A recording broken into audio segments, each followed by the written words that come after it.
¿Qué tal? ¿Cómo están? Un agrado saludarles en una nueva edición de Las Cartas sobre la Mesa, un programa de Infogate, un periodismo independiente, un periodismo que busca entregarle no solamente, digamos, la información que proviene de los hechos que están ocurriendo a nivel nacional o internacional, sino que también entregarles una perspectiva de análisis para complementar lo que usted ya piensa, porque es probable que usted sepa mucho más de algunos temas, pero una perspectiva para colocar el foco donde hay que colocar la atención es lo que intentamos hacer en Infogate a través de toda nuestra plataforma donde estamos presentes. Si usted nos sigue, infogate.cl, va a poder ver ahí las noticias más relevantes del día, la semana, los comentarios, columnas que tenemos, pero también nos puede seguir por Facebook, YouTube, Instagram, por cierto, donde estamos tratando de darle un resumen noticioso que usted pueda ir siguiendo, ya sea en su medio de transporte, ya sea cuando tenga un tiempo tomándose un café,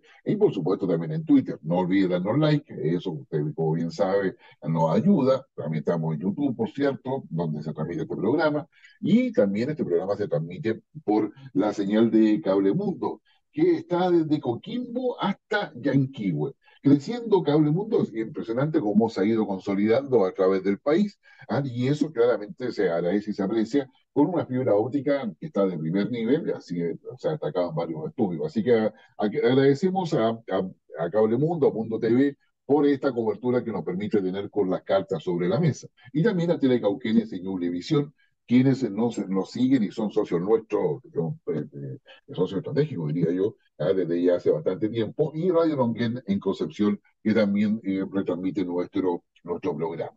Y por supuesto agradecemos a Aurus, esa joyería que usted bien conoce, que la puede buscar en su página web para que vea todos los productos que tiene y donde nosotros destacamos las barritas, las barritas de oro, o sea, los lingotes, los mini lingotes en realidad. Mini lingotes de oro que usted puede usarlos para poder ahorrar, para poder comprarlos, ¿no es cierto? Guardarlos, quizás regalarlo, como un regalo a sus nietos, a sus hijos, a un ser querido, o por qué no a un amigo, una amiga. Son lingotes porque es un ahorro, es una inversión. Y esa inversión, el oro, como usted bien sabe, es junto con las propiedades donde todo el mundo se refugia cada vez que hay recesión económica o hay problemas económicos a nivel global, como es el caso que estamos viviendo en estos meses, o en estos años tal vez, deberíamos decirlo. Una recesión que se ha cernido sobre Europa, Estados Unidos, también sobre América Latina, siendo su principal exposición la inflación, bueno, y con eso, obviamente, el alza le costó la vida, como todos lo estamos sufriendo. Y el oro es una buena alternativa. ¿Y eso dónde lo encuentran? En Joyería Auros, que nos acompaña y nos ayuda para poder sostener este esfuerzo periodístico de Infogate.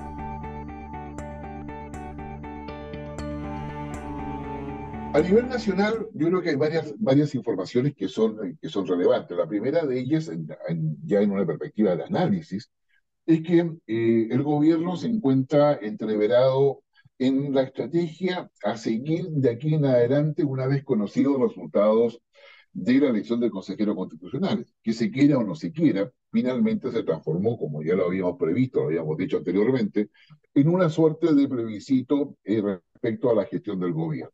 Obviamente, el gobierno no ha salido bien parado, y la estrategia del gobierno todavía no está completamente definida. Hoy día el gobierno está, yo diría, marcado, está limitado por la necesidad de avanzar en la ley corta de salud, que tiene que ver con el tema de las ISAPRES. Está entreverado también con lo que son las leyes asociadas a la estrategia de seguridad presentada por el gobierno. Está pendiente el tema de las pensiones. Si bien se aprobó el royalty, que es una parte de la reforma tributaria que aplica particularmente a lo que es el cobre y el litio, obviamente falta el resto de la reforma tributaria. Y ahí hay yo diría, una intensa negociación, e intensos lobbies también para poder establecer cómo quedaría esta reforma tributaria y de qué manera se haría. La agenda legislativa del gobierno no está fácil, más allá de que los temas sean muy relevantes y sean urgentes e importantes a la vez.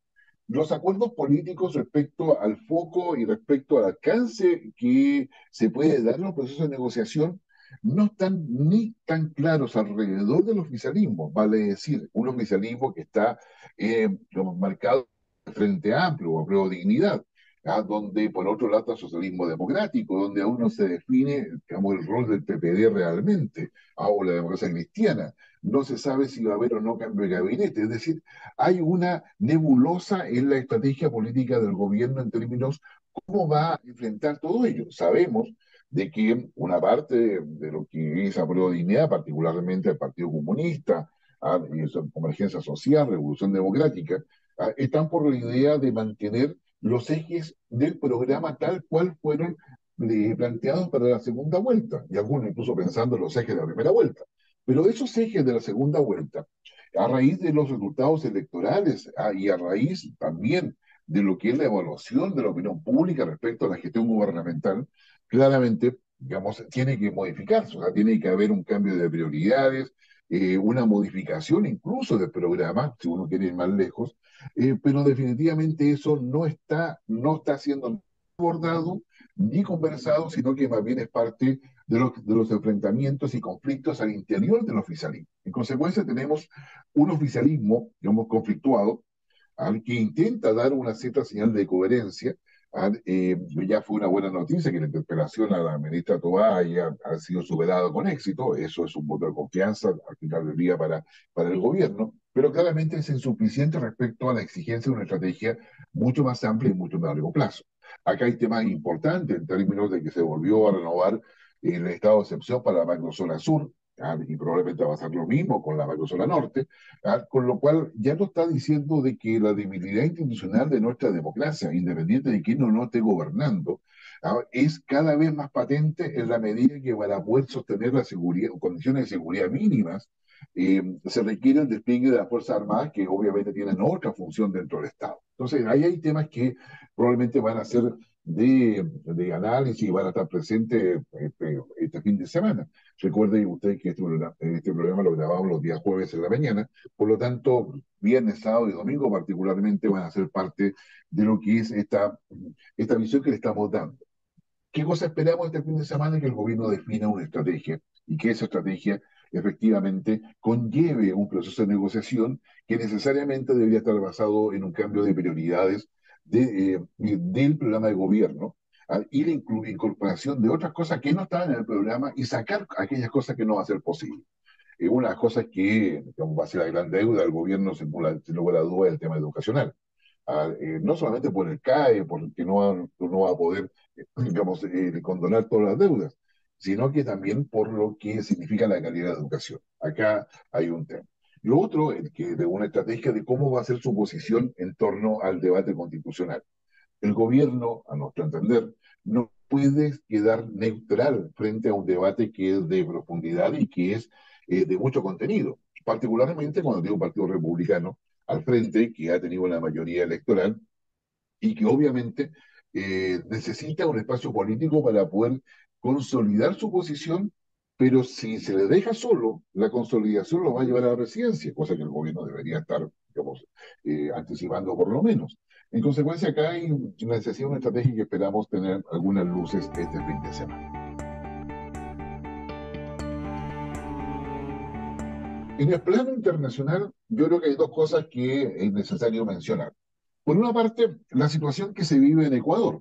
El presidente Guillermo Lasso ha decretado la disolución de la Asamblea Nacional, como Ecuador es unicameral, tiene solamente una asamblea, y en la cual está haciendo uso de una norma constitucional. Es decir, el presidente Guillermo Lasso está frente a un escenario donde estaba siendo acusado en la Asamblea Nacional, donde el martes pasado digamos, tuvo la primera audiencia o la primera sesión para poder ver su acusación, eventualmente por malversación o fraude, al respecto a un contrato que no fue firmado por Lazo, sino que fue firmado por Lenín Moreno, el anterior presidente.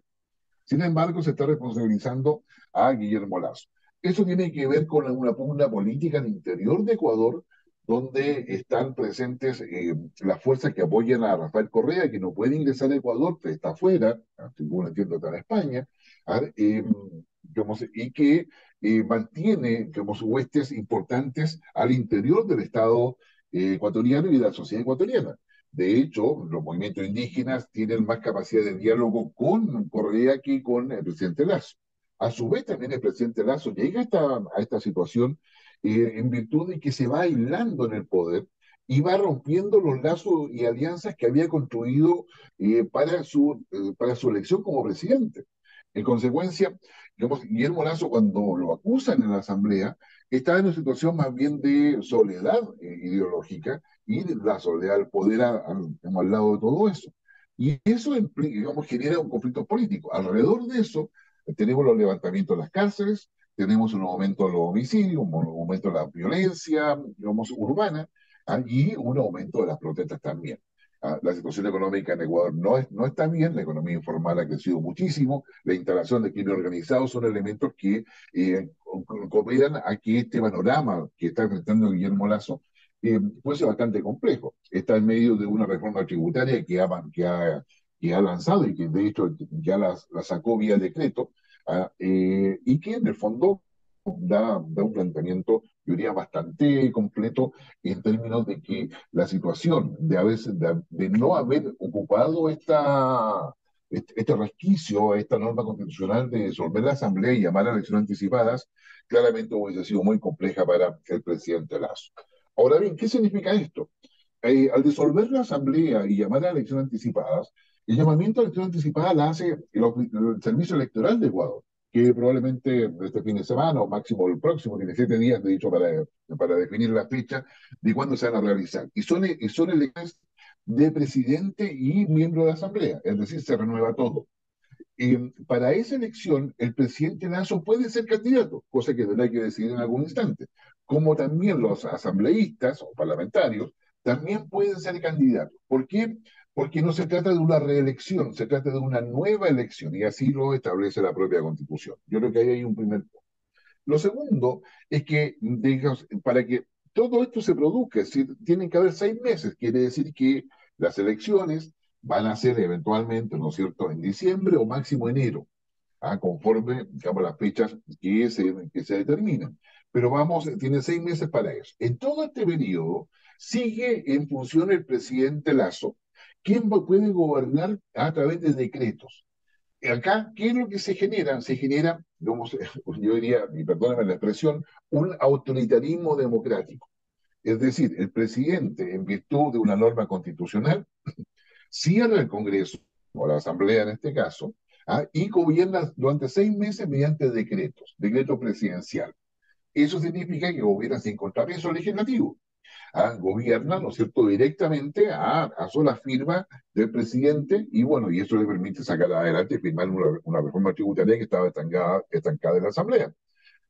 Y genera también un grado de incertidumbre respecto a cómo se van a recomponer las fuerzas. También genera una cierta expectación en torno a si acaso esto va a generar conmoción interna, porque fue una de las razones que dio Lazo para eso, tiene que ver con el crimen organizado, con la violencia, en fin, una serie de cosas que ya mencionábamos al inicio. Y para estos efectos, digamos, paradojalmente, los movimientos y partidos que apoyan a Rafael Correa no les conviene salir a la calle o incentivar la protesta callejera, o la protesta social, si usted gusta verlo de esta manera. ¿Por qué? Porque, dado el aislamiento de Lazo en los últimos meses, la mejor opción de triunfo la tiene el correísmo. ¿Ya? Pero para eso depende mucho de lo que hagan los movimientos indígenas, que en el caso de Ecuador son alrededor de 150, los de mayor relevancia son alrededor de 40, ¿ya? Y su líder, que es un ingeniero, dicho sea de paso, como que tiene un origen directo, ¿no?, directo indígena o de pueblo originario, es el que está más susceptible de poder hacer algún acuerdo con Correa. Pero eso no se puede asegurar porque han demostrado bastante independencia para poder hacer negociaciones electorales y políticas en conformidad a intereses que ellos mismos colocan como prioridades o como demandas a los candidatos. Como sea, la decisión de Guillermo Lasso pidió y sorprendió no solamente a la sociedad ecuatoriana, sino también a los actores internacionales, llámese inversionistas, llámese países, donde todos ven con mucha atención qué va a pasar en Ecuador. Por lo pronto, nuestro pronóstico al menos es que no va a haber protestas en la calle al menos por los próximos 2 semanas o 3 semanas, una vez que se asiente bien todo lo que son las implicancias de esta decisión que se ha tomado. Son 6 meses donde se va a vivir un clima electoral y por lo tanto no se descarta un grado de polarización y un grado de violencia política que podría ser, digamos, importante si se considera como una herramienta para poder lograr en la práctica, digamos, el triunfo. En consecuencia, yo ya tenemos ahí algo que es necesario mirar con mucha atención, porque la gobernabilidad hoy día democrática de Ecuador está sometida a 6 meses donde el presidente Lasso va a gobernar en un término de un autoritarismo democrático que la propia constitución de Ecuador, digamos, ha definido a raíz de esta muerte cruzada, como se le llama, que es el cierre de la Asamblea y el llamado a elecciones generales para cambiar toda la élite gubernamental, tanto a nivel legislativo como a nivel ejecutivo. Otra noticia importante y en términos muy breves es la segunda vuelta o resultado de las elecciones en Turquía. Turquía ha tenido su primera qué sé yo, ronda electoral el pasado domingo y la próxima la tiene el 28 de mayo. Pero acá es importante tener presente que Turquía es la puerta de entrada a Europa. Turquía ha hecho ingentes esfuerzos para sostenerse como una potencia de nivel mediano y mayor. Quiere estar en las grandes conversaciones, o las conversaciones más importantes y quiere ser una gran potencia. Y para eso ha ido generando una industria militar muy potente, está construyendo aviones similares o superiores a la F-16, vehículos blindados, está construyendo tanques, misiles, drones, etcétera. Una industria de defensa que ya está exportando a varios países y que genera no solamente una capacidad industrial, yo diría, de nivel avanzado, sino que con relaciones que se mantienen con Rusia, que se mantienen con Estados Unidos. Por ejemplo, Estados Unidos ya descartó entregarles los F-35, que es la última joya aérea que tiene Estados Unidos, entregársela a Turquía, que le correspondía por ser país OTAN.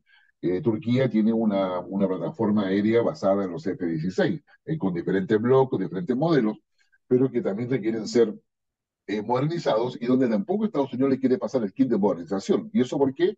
Porque Turquía instaló una industria en su país proveniente de Rusia, que es la que produce los sistemas de defensa antiaérea, los S-400 y los S-500. Y eso está generando una desconfianza. Entonces Turquía, a su vez, está involucrada en los comités de varios países en lo que es la guerra civil en Siria, tiene relaciones con Irán, ¿ya? Y en esa perspectiva, Erdogan, que lleva 20 años en el poder, ha tomado distancia de todo ello. Hoy día tiene un rival que es Kılıçdaroğlu, que es quien agrupa a 6 partidos o movimientos dentro de Turquía que son pro-europeos, pro-Estados Unidos, mientras que Erdogan quiere estar más alejado de Europa. Ahí no hay confianza entre ellos definitivamente, porque si bien es cierto, Turquía es parte de la OTAN, no es parte de la Unión Europea.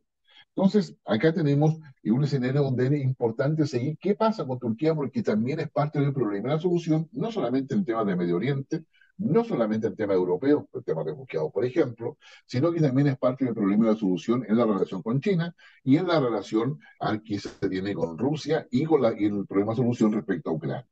Entonces, por esa razón es importante saber qué es lo que pasa. Si Erdogan triunfa en esta elección, que él dice que va a ser la última vez que va a ser presidente, sería 25 años, en definitiva, digamos, no todos le creen porque en términos concretos digamos, se da como evidente de que el manejo autoritario que ha ido tomando Erdogan y ha ido instalando con una última reforma constitucional va en ese sentido. Por lo tanto, yo diría que si gana Erdogan, vamos a tener una Turquía muy empoderada, y con capacidades militares y diplomáticas importantes, a pesar de tener un 65% de inflación, a pesar de tener un nivel de corrupción que ha quedado expuesto de forma, yo diría, qué sé yo, escandalosa a raíz del terremoto que tuvo en el mes de febrero, que dejó más de 50.000 muertos, pero que dejó en evidencia la corrupción asociada al negocio inmobiliario, a ese tema de construcción que supuestamente era antisísmico. Es decir, una Turquía polarizada y ganando Erdogan, claramente va a haber mayor autoritarismo y mayor restricción de derechos y libertades, sin lugar a dudas. ¿Será capaz Kılıçdaroğlu de poder sopesar todo eso? Lo encontramos difícil porque uno de los tercer candidato que saca más votos, que sacó un 5 como y tanto, en realidad lo más probable es que parte importante de esa votación se vaya a Erdogan y no a su opositor Timur. Esperaremos cómo va esto, pero Turquía, créame, va a estar y va a seguir en lo que es el centro de la noticia a nivel mundial. Efectivamente, como hemos estado conversando, los procesos hoy día requieren ser certificados. Eso significa en la práctica que si yo tengo un bien, un servicio, un producto, requiero tener la trazabilidad, saber que eso se ha hecho correctamente, pero que cumple eficientemente su finalidad. Esto, que para muchos es nuevo, la verdad es que lleva ya varias décadas y cada vez es más exigible para la empresa privada y también para el Estado. En esta oportunidad queremos conversar, porque nos ha parecido más que interesante, con una empresa que se dedica a certificar. O sea, tal cual usted o yo, como le dimos un certificado cuando terminó la secundaria o terminó la universidad, sus estudios técnicos, los procesos de las instituciones también requieren certificarse. Para eso, atendemos con nosotros a Sandra Pinto, que es la gerente técnico de una certificadora, que es una de las más importantes, con presencia en varios países, ya le vamos a preguntar, que es Certia. Sandra, muchas gracias por estar con nosotros y estar disponible para poder explicarnos y darnos cuenta de lo que es la certificación, particularmente en un tema que ya vamos a abordar, como es la ciberseguridad. Muchas gracias, buenos días. Es un agrado transmitir con respecto a esta normativa y como bien usted indica, es algo nuevo, entre comillas, conocido, pero que ya lleva bastantes décadas. De hecho, yo estoy en el rubro desde los 90, o sea, llevamos harto tiempo haciendo certificaciones de distintas normas, calidad, medio ambiente, seguridad y hoy día específicamente seguridad de la información. Sandra, ¿y cómo llegaste tú a esta etapa de certificaciones? ¿Qué estudiaste? ¿Cómo ha sido tu carrera para poder llegar acá y quedarte finalmente en esta área de certificaciones? Bueno, yo soy de profesión ingeniero químico. ¿Ya? Comencé los inicios en el 90 con todo lo que es la implementación de sistemas de calidad, ya los productos, más que el producto mismo, porque nosotros nos dedicamos a lo que es la certificación de sistemas, donde incluye cada uno de los procesos que tienen las organizaciones. Y en la década del 90 estábamos recién comenzando a través de la carrera misma. Aprendimos, en realidad, yo creo que son los profesionales que se dedicaron y que fueron visioneros en el tema, ¿ya? Principalmente en esa época eran requeridos algunos productos que eran para la exportación. Además de tener una certificación de producto en términos de calidad y cumplimiento de las especificaciones técnicas, empezaron a ser requeridas distintas etapas de los procesos para obtener la certificación. Y yo hablo de calidad porque fue la primera norma, que es la ISO 9000, que es mucho más conocida que el resto de las normas, que están dedicadas específicamente a ir certificándose los procesos relacionados, donde se preocupa uno de que no tan solo el producto final con un control de calidad llegue en buena calidad hacia el cliente, sino que nos preocupamos de que toda la cadena de valor esté controlada y estén especificados cada uno de estos requisitos en el fondo. Sandra, a ver Así si, que yo, dime. cuéntame, Guillermo. No, por favor, termina, digamos, así que tú te metes en esta área. Sí, en esta área, pero fue de estas casualidades de la vida que tú postulas a un trabajo y comenzamos con el desarrollo y la implementación. Partí como consultor en la época de los 90 y después esto es toda una cadena de procesos en donde comienzas con una implementación, de ahí donde participan los consultores, los asesores, donde preparan a las organizaciones para después pasar a la etapa de certificación.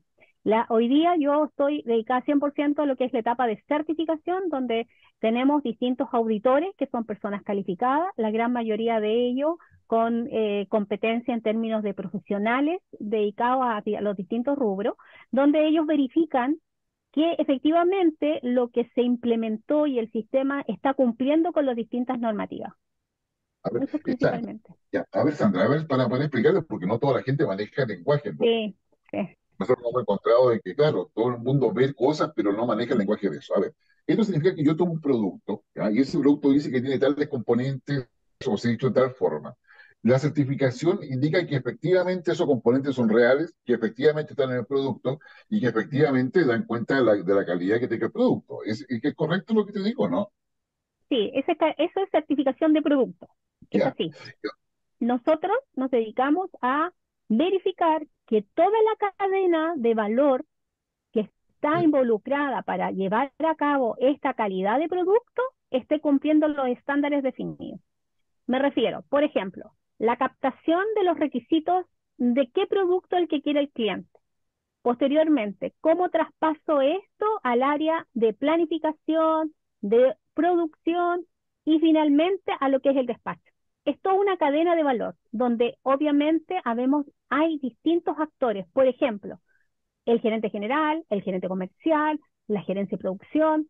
Entonces, el estándar en sí va revisando que cada una de estas etapas vaya cumpliendo con los distintos requerimientos y obviamente todos los procesos estén controlados para que finalmente se cumpla con el objetivo, no tan solo de llegar con un producto con unas especificaciones X, que es las que solicita el cliente, sino que también llegue en la oportunidad requerida, con los elementos requeridos. Por ejemplo, yo quiero un producto a las 24 horas, obtener el producto con la calidad definida a las 24 horas. Y a lo mejor puesto en cierto lugar, con ciertas condiciones, cierto embalaje, o sea, hay una serie de requisitos que tiene el producto que son adicionales a lo que son habituales. Y eso no tan solo en calidad, sino que en otro ámbito, por ejemplo, en medio ambiente, en seguridad y salud en el trabajo. O sea, toda esa cadena de valor es la que nosotros certificamos, que se vaya cumpliendo cada una de estas etapas. Esto es equivalente a lo que se hace acá en la universidad y con los procesos de acreditación, porque la verdad es que es una certificación que se hace por un determinado tiempo y que se tiene que irse renovando digamos, cada 3, 5, 7 años, según sea el periodo que se acredita en una universidad. ¿Es más o menos lo mismo eso? Es muy similar, es muy similar, solo que acá el concepto es certificación porque nosotros estamos acreditados para poder dar la certificación a las distintas empresas y en los distintos estándares o normas.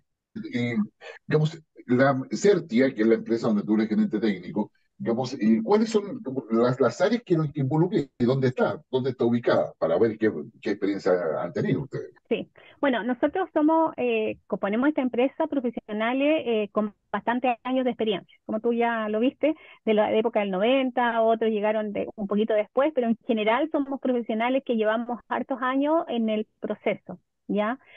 Certia se formó en el 2018 y estamos hoy día actualmente en Chile, en Perú, en España y prestamos servicio desde acá a Argentina, México y a aquellos países que lo requieran, principalmente latinoamericanos, ¿ya? ¿Qué normas nosotros en el fondo estamos certificando actualmente? Bueno, las tradicionales, 9, de que es calidad, medio ambiente, que la hizo 14.000, seguridad y salud en el trabajo, que la hizo 45.000, todo lo que tiene que ver con anticorrupción, que la hizo 37.000, todo lo que es energía, actualmente con la ley energética, la hizo 50.000, y también tenemos normas relacionadas, bueno, la ISO 27.000, que es el tema que vamos a ver posteriormente, todo lo que está relacionado con también activos, 55, continuar el negocio, alimentos, que es un rubro bastante también exigente en términos de inocuidad alimentaria, con todo lo que tiene que ver, la ISO 22.000. Hay una norma local acá en Chile, la 2861, que es específica de inocuidad alimentaria también. Y tenemos también un rubro asociado a productos que está relacionado con servicios turísticos. Ya nosotros certificamos también los alojamientos, hoteles, aparotel, departamento, etcétera, todo lo que está relacionado con los alojamientos, que es calidad turística, también lo que tiene que ver con tour operador y agencia, en lo que es calidad turística. Y eso también nos permite prestar el servicio de auditorías de evaluación para obtener el sello de sustentabilidad turística, que es esa la entrega la Mesa Nacional de Sustentabilidad a través de Cernatur, que ahí toca todos hitos relacionados principalmente con el tema economía, comunidades, etcétera. O sea, es amplio el sistema. Pregunta, ¿las certificaciones para las empresas, para la industria, son obligatorias o son voluntarias? Hay, son voluntarias en la medida que no es un requerimiento para postular a alguna instancia. Por ejemplo, si hoy día el mercado minero, en muchas oportunidades, en sus licitaciones incluye ponderaciones como en el fondo mayores aquellas empresas que cuentan con alguna certificación, ¿ya? Entonces, no es obligatorio tenerlo, pero sí te permite hacer una mejor presentación ante una postulación.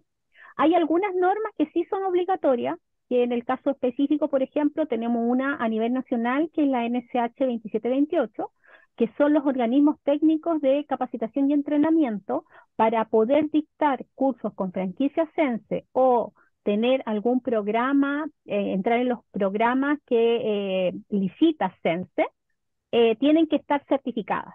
Esa es una norma obligatoria y está por ley también, de ley Sense que se llama, en donde el organismo sí tiene que estar certificado. Hay como un mix, en realidad. Y también en el caso de 50.000, las organizaciones, si bien no es una obligación estar certificada, sí va a tener de alguna manera tienen que tener implementado la norma de energía, que es la ISO 50.000, y de alguna manera algunas van a llegar a certificarse porque hay una menor, por decirlo así, exigencia en términos o para poder permanecer dentro del sistema, ¿ya?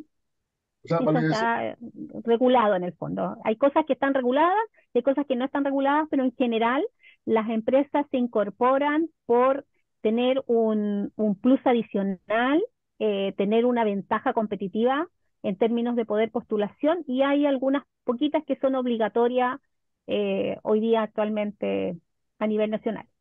Sandra, me queda clarísimo en lo que se refiere al sector privado, ¿ya? Que finalmente estar certificado le permite una mejor competencia, competitividad con sus pares, tanto a nivel nacional como internacional. ¿Qué pasa con el Estado? ¿Cuál es la experiencia de ustedes? Porque siempre hay una crítica de que la burocracia no hace lo que corresponde, que si yo no de procesos, de eficiencia, etcétera. Y uno mira al Estado y muchas veces eso no se cumple. Uno ve, o sea, a nivel de municipios, regiones, nacional. ¿Tienen clientes en el Estado? El Estado está está sensible a la importancia de la certificación. Digamos, ¿cómo ha sido su experiencia? Sí, mira, el Estado, aunque tú no lo creas, comenzó hace bastante tiempo con programas de mejoramiento de gestión, que son los PMG. No estoy muy segura en la fecha exacta, pero ya en el 2000 se hicieron varias certificaciones que iban por etapas, por procesos.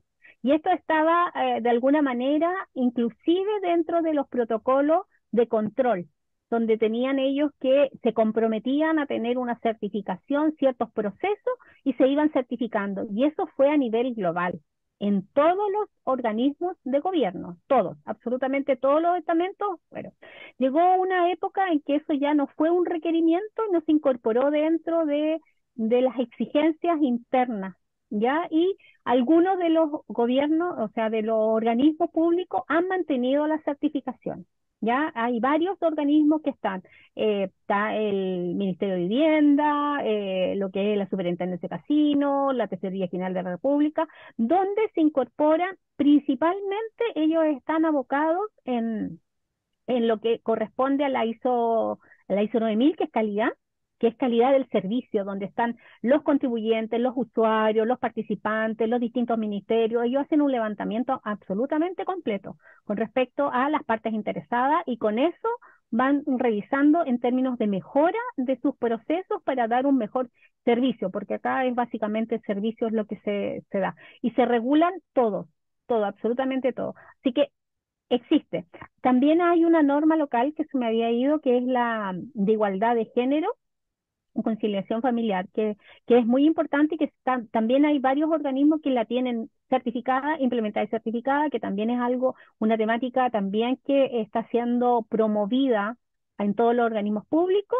Y hoy día la importancia en términos de la protección de la información, que es en el fondo todo lo que tiene que ver con los resguardos, las custodias de todo lo que se está conservando, y principalmente cuando esto ya no era no es un tema tampoco nuevo a raíz de la pandemia y del trabajo a través de sistemas remotos. Es algo que viene ya desde hace mucho tiempo, el 2005, 2000. La norma surgió en el 2013 en términos de todo lo que son la seguridad de la información. Así que creo que el Estado sí tiene, no tal vez tan a lo mejor conocido y difundido, pero sí tiene sistemas certificados. Hay muchos sistemas que están certificados y que mantuvieron, como te les indicaba. Inicialmente se comenzó con estos programas de mejoramiento y gestión, que son los PMG, y después posteriormente pasaron a ser ya de cada servicio o de cada organismo estatal, si mantenía la certificación o lo hacían o la dejaban o simplemente la mantenían implementada, que también es una opción. Pero como tú bien decías al principio, es como trabajar, trabajar, trabajar, estudiar, estudiar, estudiar y no titularte. Entonces la Sí, certificación pasa a ser un poco eso. exactamente. A ver, digamos, pero bueno, nosotros digamos, queremos también ahondar en lo que fue el inicio de la invitación para que participara con nosotros, en lo que fue eh, la construcción de todo lo que es el proceso de certificación de lo que es la ley de ciberseguridad e infraestructura crítica, la protección, ¿no es cierto?, de infraestructura crítica y ciberseguridad. Cuéntanos un poco de eso, cómo fue el rol que le ha correspondido a ustedes y qué significa todo ello. Bueno, en general los organismos de certificación no son actores participantes en términos de legislación, ¿ya? Son, obviamente participamos en aquellos temáticas que nos invitan en el fondo. Por ejemplo, participamos en generación de normativa. El INN tiene, el INN, el Instituto Nacional de Normalización, que participa principalmente en todo lo que es la parte normativa. Y cuando somos consultados en términos de poder dar algún comentario acerca de alguna reglamentación, regulación, etcétera, participamos, obviamente, porque es parte de nuestro interés en términos generales, ¿ya? Ahora, ¿qué rol cumplimos nosotros? Nosotros, en realidad, todo lo que tiene que ver con ciberseguridad, básicamente está regulado en términos de lo que tienen que tener los organismos, y no hablo tan solo de organismos públicos, en general la preocupación a nivel de organizaciones en términos de tener una seguridad con respecto a todo lo que tiene que ver con posibles ciberataques en términos de insertarse en su plataforma, darle no continuidad a temas muy importantes, por ejemplo, todo lo que tiene que ver con los servicios básicos, luz, agua, etcétera, donde podrían eventualmente dejar sin suministro en términos de no darle continuidad, porque todo hoy día está siendo automatizado. Entonces, eso obviamente es muy importante dentro de este proceso. Pero en general, como exigencia, no existe una exigencia en términos de certificación, pero sí en términos de tener implementado ciertos requisitos que se van cubriendo de alguna manera. Eh, ¿De qué manera se inserta acá la certificación? Básicamente en términos de la implementación de la norma que está referida a la temática, que es la ISO 27001, que es Sistemas de Seguridad de la Información, donde existe esta norma, al igual que las otras que yo mencioné anteriormente, tiene una serie de requisitos. Dentro de estos requisitos están aquellas exigencias que se le está indicando principalmente a todo lo que es los estamentos gubernamentales que tengan protección con respecto a la seguridad en términos de potenciales ataques o potenciales filtraciones que pueden existir. Entonces, esta norma de alguna manera alinea y regula que se haga de alguna manera metodológicamente ordenado, es decir, desde la base de tener los controles en cada una por decirlo así, de la cadena de valor que tiene una organización. No tan solo preocupando de la parte informática o del servidor, sino que nos vamos preocupando de todo lo que implica la empresa en general. ¿Por qué yo hablo de esa manera? Porque uno siempre, por ejemplo, cuando hablamos del tema de calidad, cuando uno habla de calidad, uno se refiere al producto. Sí. En este caso, hay acá un tema que tiene que involucrar a todos. ¿Por qué debe involucrar a todos? Porque parte de la alta dirección, del máximo, por ejemplo, que conduce una organización.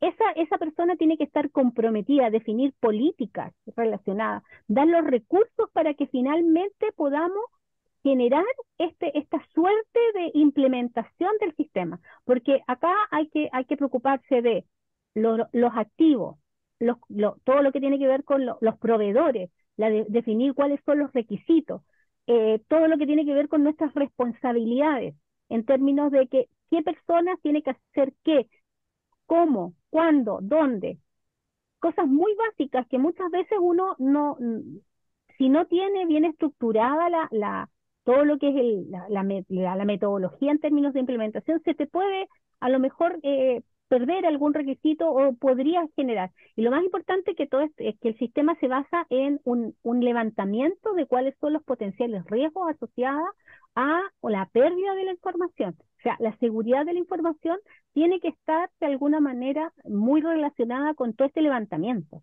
Entonces, la gestión es muy importante dentro del proceso y como el involucramiento es completo. Es decir, acá no basta con decir, oye, el área informática o en particular esta, no. Acá hay un involucramiento completo en donde todo tiene que conducir a que efectivamente no exista de alguna manera algún vínculo que se nos podría en el fondo perder. Y lo más importante de los sistemas de gestión, que no es que te aseguren que no vas a tener, sino que te establece una metodología de que tú tienes que planificar, tienes que hacer un levantamiento de riesgo, tienes que definir los controles para que no se nos vaya nada dentro de este proceso, pero si llega a ocurrir que exista una metodología para identificar cuáles fueron las causas de ese potencial, a lo mejor, infiltración, para después que esto no se vuelva a repetir con el tiempo.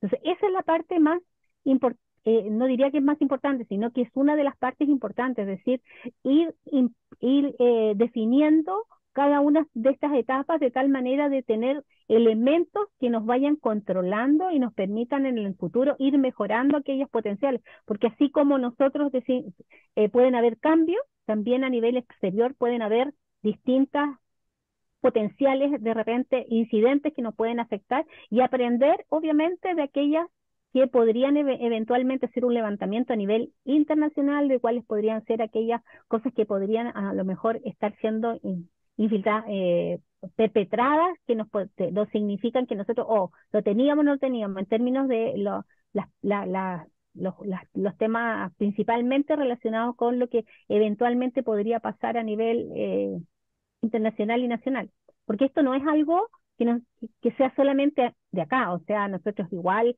hay muchas software internacionales que de alguna manera podrían llegar a afectarnos a nivel nacional y es algo que ya es sabido por todo en realidad, que no es tan solo a nivel nacional que puede haber alguna intención, sino que a nivel internacional y de aquí para allá o de allá para acá, en el fondo es diversa. ¿No? En la práctica, como los ataques, como de los hackers malos, para decirlo de esa manera, en definitiva, puede venir de cualquier parte del mundo, o sea, no Sí, requiere estar acá en el territorio. Y efectivamente, o sea, yo creo que cuando se habla de infraestructura crítica, ahí estamos en la continuidad de operación, es decir, que no se le corte el agua a la persona, que no se le corte la electricidad, y si lo hace, sea por un breve tiempo, porque hay una capacidad de reacción, pero eso está avalado por la certificación de los procesos que permite que todos sepan qué cosa hacer, cuándo hacerlo, y reparar justamente y generar esa continuidad operacional que es tan necesaria. O sea, de lo contrario, exactamente. claramente la arquitectura crítica pasaría a ser qué sé yo, si se cae, digamos, la cantidad de problemas que genera la población son inmensos. Esto de que ustedes están trabajando con la ciberseguridad, infraestructura crítica, ¿también lo están haciendo en los demás países donde están presentes? Sí, sí, en realidad yo diría que no con la misma importancia, porque igual Ya, tenemos, pero sí en todos los países están muy preocupados de la temática, y más ahora, o sea, yo creo que si bien esto era algo que ya venía implementándose y trabajando, obviamente por este trabajo remoto que tuvimos prácticamente el 2020-2021, casi 100% de la humanidad estuvo con teletrabajo. Notoriamente se generó mucho más fuerte y obviamente con los ataques que hubieron en Ucrania y en distintos países en donde sí hubo algo muy importante. O sea, yo creo que todo lo que la realidad internacional de alguna manera igual ha conllevado a la necesidad de tener una mayor precaución y preocupación por esta materia que si bien estaba siendo considerada, no se le había dado a lo mejor un nivel de prioridad tan alto. Yo creo que hoy día es muy alto porque tú tienes mucha gente que trabaja con teletrabajo, hay muchas organizaciones en las cuales prácticamente toda la información está en nubes, por lo cual la sensibilidad es mucho más dramática en caso de pérdida o filtración o cualquier tipo de ciberataque. Entonces, lógicamente, la preocupación es mayor y yo creo que es a nivel internacional. De hecho, en Chile existen comités que no es tan solo un comité nacional, existe también protocolo con trabajo en conjunto con los otros organismos, con otros países. las empresas que están, digamos, señaladas en esta ley de protección, digamos, ciberseguridad y infraestructura crítica, se han sometido a los procesos de certificación de esos procesos para poder estar preparados y coordinarse, porque finalmente se requiere alguna coordinación entre de varias empresas, algunas privadas, otras mixtas, otras internacionales, que es el caso, por ejemplo, de energía, en el caso de Enel. Sí. ¿Hay disposición de la empresa para someterse a esta normativa? Sí, de hecho, en él tiene certificación. ¿Ya?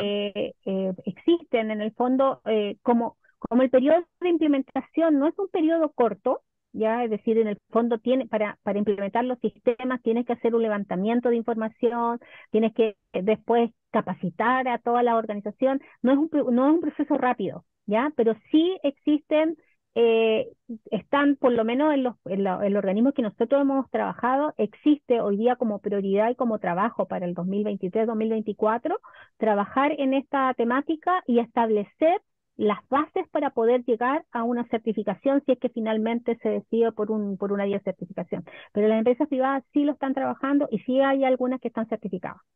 ¿Ya? Porque esto está en conjunto no tan solo con esto, sino que también con hartos temas, también cosas de exigencia en términos de continuidad del negocio, activo, etcétera, que también hoy día, todo lo que son los servicios básicos son exigencias también requeridas. A ver, una consulta, no sé si me van a poder responder la verdad, Sandra, pero ¿qué pasa en este proceso que usted realiza con el recurso humano? Porque una cosa que hemos aprendido es que, a ver, hay dos grandes puntos críticos en lo que es el reclutamiento de personas para que cumplan la función que se espera en el proceso, ¿no es cierto?, de producción del bien o del servicio, y otra cosa es la retención. Entonces, vamos, hay organismos que gustan rotar mucho a la gente, pero sucede que cuando hay mucha rotación, la solidez o la eficiencia del proceso se debilita. Ujú. Ya, digamos, ¿cómo has visto tú el comportamiento de las empresas, digamos, en estos años? Porque la verdad es que hay un cambio entre lo que era antes, en los últimos 5 años, y ahora, ¿cuál es tu percepción a ese respecto? Bueno, todas las normativas establecen un requisito específico relacionado con el recurso humano, ¿ya? Está ¿Ya? relacionado directamente con definiciones de responsabilidades, con competencias para el cargo y concientización con respecto a la temática que se está certificando. Entonces, las empresas en sí establecen estos requerimientos y en particular este tema específicamente relacionado con la seguridad de la información, hay un control operacional en la normativa que establece requisitos Por ejemplo, revisar los antecedentes de la organización, de las personas que estás contratando, en términos de saber efectivamente dónde estuvo, cómo estuvo, con todo lo que podría implicar incorporar a alguien que efectivamente esté cumpliendo con los requerimientos y con el tema también relacionado con, obviamente, su pasado en términos de ciberseguridad. Ya, en el fondo, tener una persona de alta competencia y que efectivamente nos permita tener el cumplimiento con los distintos requisitos. Después, cuando durante todo lo que es el trabajo en sí, saber efectivamente las responsabilidades y todo lo que significa, y cuando se va esta persona, establecer cuáles son los parámetros de su salida. ¿A qué me refiero con esto? No sé, sacar los accesos, revisar todo lo que tenga que ver con la información que manejó. Entonces, de alguna manera, está resguardado en términos de las competencias. Ahora, lo más importante de esto es que los sistemas de gestión son hechos por personas. O sea, en el fondo, tenemos que involucrarlos, los tenemos que establecer este vínculo para que la persona efectivamente vaya desarrollando las distintas tareas que están definidas. Hay firmas de confidencialidad, firmas de integridad, en términos de que la divulgación de la información interna no debiera salir de la organización, y eso está todo establecido. Los sistemas de gestión en general te establecen estos requerimientos en términos de que existe esa protección hacia la organización. El conocimiento es tuyo, tú te lo llevas porque es parte de lo que tú aprendiste, pero notoriamente el trabajo que tú haces en las distintas organizaciones son de las organizaciones. Entonces uno, a través de estas metodologías en términos de poder establecer resguardos en términos de que no exista evasión en términos de la información, precisamente pasa por un tema de la firma y del tema de confidencialidad y no conflicto de interés en términos de lo que se está trabajando. Pero sí existe una preocupación en términos de involucramiento. Ahora, la retención es algo que finalmente se define muchas veces por el tema monetario. Tú eso lo conoces perfectamente, o sea, no es un tema, pero sí existe un tema de ordenamiento, de establecer bien la responsabilidad, y que muchos profesionales y personas en general están mucho más complacido o más en el fondo conforme en términos de que una organización efectivamente se preocupa de definir bien cuáles son sus responsabilidades, qué es lo que tiene que desarrollar de tal manera de mantenerlos dentro de este proceso, y continua capacitación, porque también hay un tema de que no porque no cumpla las competencias la persona se tiene que ir, sino que básicamente establecer cuáles son los requisitos en términos de competencias para entregarles esa competencia. Exactamente, bueno, yo creo que ese es todo un tema. Bueno, muchos empleadores hasta el día de hoy sostienen que si un empleado es mal evaluado en un proceso de certificación hay que sacarlo. Y la verdad que no es eso. Bueno, en Europa digamos, se No, ve distinto, ¿no? Se le capacita para que efectivamente pueda estar ahí en ese puesto, o al contrario se lo reemplaza hacia otro, ¿no? Pero claramente la idea es que si no cumple echarlo no está dentro de la lógica hoy día como laboral de una empresa o de un servicio. Claramente. claro. No, es súper importante, por eso es clave el levantamiento de la información, o sea, conocer cuáles son realmente los requisitos que tienen que cumplir, hacer un levantamiento de qué es lo que está cumpliendo esa persona para poder realizar y entregarle todas las herramientas para que puedan desarrollar las distintas actividades y labores de tal manera de no generar esta desvinculación por no conocimiento. O sea, que sea una opción de él y no una opción de la organización en términos generales. De hecho, cuando nosotros auditamos y establecemos desviaciones, que nosotros las llamamos técnicamente no conformidades, la idea de que la solución no vaya por una desvinculación, que la solución tiene que ir en términos de capacitar, de entrenar, de entregar competencias, de mejorar los recursos en términos de mejoras en general. O sea, siempre va por esa vía. No es importante porque mucha gente piensa que viene una auditoría y van a definir quién se queda y quién se va, y la verdad que no es No, andado. no es el objetivo. Y Sandra, de hecho, en términos de resultado, cuando las organizaciones adoptan uno igual es como bien estricto en términos de decir que en realidad si hay mucho de alguna manera regaño o temas punitivos con respecto a los trabajadores, no vamos a obtener el resultado final. O sea, la gente no va a querer ser auditada, la gente va a presentar licencias médicas porque no van a tener en el fondo un efecto positivo. Al revés, lo que hay que hacer es mayor involucramiento, entregarle las herramientas, mejorar en la comunicación. En todas las normas establece un hito de comunicaciones, donde mientras más se comunique en términos de la importancia de lo que estamos haciendo, mejor va a ser obviamente captado y sin duda, o sea, tú te alegras mucho cuando tú vas a una compañía donde hay una persona que está súper preocupada, que la noche anterior estudió y todo, y quiere ser auditado, y de repente dice, hoy me llamó mi señora para saber cómo me fue, o sea, como una nota positiva en el proceso. Estamos bien. Sandra, lo que muy pocos como minutos, quizás segundos, pero te quiero preguntar, eh, ¿cómo la favoreció usted? Porque ustedes, quiero volver un poco al principio, están en Chile, de Chile atienden a Argentina, también están en Perú, están en España, o sea, bueno, atienden la verdad parte importante de lo que es América Latina. Eh, ¿De qué manera los acuerdos que en este caso Chile tiene con la Unión Europea, que son los más avanzados, cooperan para poder tener, para la labor de certificación, porque finalmente esa certificación también no solamente son nacionales, sino que tienen valor internacional. Y yo me imagino que están también relacionados con estos tratados que firman los países, como el que tenemos, digamos, Chile con la Unión Europea y donde es parte de España. Sí, mira, básicamente en términos de certificación, la normativa tiene un reconocimiento internacional, así también como las acreditaciones. Y esos acuerdos no han sido acuerdos económicos, sino son acuerdos internacionales y existen distintos comités la importancia en términos de que efectivamente la integración de estos sistemas a través de la globalización nos ha permitido obviamente este crecimiento. O sea, si certificamos acá, esta empresa puede exportar productos a cualquier parte del mundo donde el sistema de gestión es requerido y va a tener la credibilidad porque tiene en el fondo el sello internacional. Y la ISO una institución internacional en términos generales y donde existe, como te decía, este sistema de acreditación que también es globalizado en términos de las distintas agrupaciones. Y eso igual influye mayoritariamente en términos generales. Muchas gracias, Sandra. Y a usted que nos sigue semana a semana, estamos en nuestra sexta temporada de las cartas sobre la mesa por Infogate.